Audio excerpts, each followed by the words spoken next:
ಈಶ್ವರಪ್ಪ ನಮ್ಮ ತಂದೆ ಸಮಾನ ಅಂತ ಬಿವೈ ರಾಘವೇಂದ್ರ ಹೇಳಿದ್ದಾರೆ. ಹಾವೇರಿಯಿಂದ ಕಾಂತೇಶ್ಗೆ ಸೀಟು ಸಿಗಬೇಕಿತ್ತು. ಈಶ್ವರಪ್ಪ ನೋವಿನಲ್ಲಿ ಮಾತನಾಡಿದ್ದಾರೆ. ಕೇಂದ್ರ ನಾಯಕರಿಂದ ಮನವೊಲಿಕೆಯ ಕಾರ್ಯ ನಡೀತಾ ಇದೆ. ದೇವರ ದಯೆಯಿಂದ ಎಲ್ಲವೂ ಆದಷ್ಟು ಬೇಗ ತಿಳಿಯಾಗುತ್ತೆ ಅಂತ ಶಿವಮೊಗ್ಗದಲ್ಲಿ ಸಂಸದ ಬಿವೈ ರಾಘವೇಂದ್ರ ಹೇಳಿಕೆ ಕೊಟ್ಟಿದ್ದಾರೆ. ಈಗ 4ನೇ ಬಾರಿ ನಿಮ್ಮ ಸಾಧನೆಗೆ ಈಶ್ವರಪ್ಪನವರ ಒಂದು ಬಂಡಾಯ ಅನ್ನೋ ಒಂದು ಮಾತು ಕೇಳಿ ಬರ್ತಾ ಇದೆ. ಸನ್ಮಾನಿಸಿದ ಈಶ್ವರಪ್ಪನವರು ಪೂಜೆ ತಂದೆ ಸಮಾನ. ನನಗೂ ನೋವಿದೆ, ಕಾಂತುಗೆ ಆಗಬೇಕಾಗಿತ್ತು ಅಂತ. ಆದರೆ ಅನಿವಾರ್ಯವಾಗಿ ಯಾವ ಕಾರಣಕ್ಕೆ ಯಾಕಾಗಲಿಲ್ಲ, ನಮ್ಮ ಎಲ್ಲರಿಗಿಂತ ಮೇಲ್ಪಟ್ಟು ನಮಗೆ ಹೈಕಮಾಂಡು ನಮ್ಮ ಪ್ರಧಾನಮಂತ್ರಿಗಳು ಆಗಿದೆ.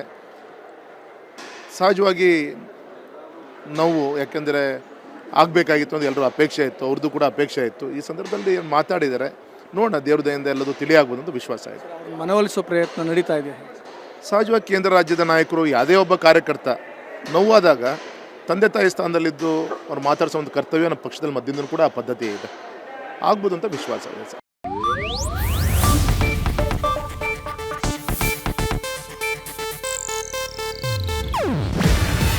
ಇದು ಏಷ್ಯಾನೆಟ್ ನ್ಯೂಸ್ ನೆಟ್ವರ್ಕ್ ಪ್ರಸ್ತುತಿ. ನೀವು ನೋಡ್ತಿದ್ದೀರಾ ಏಷ್ಯಾನೆಟ್ ಸುವರ್ಣ ನ್ಯೂಸ್.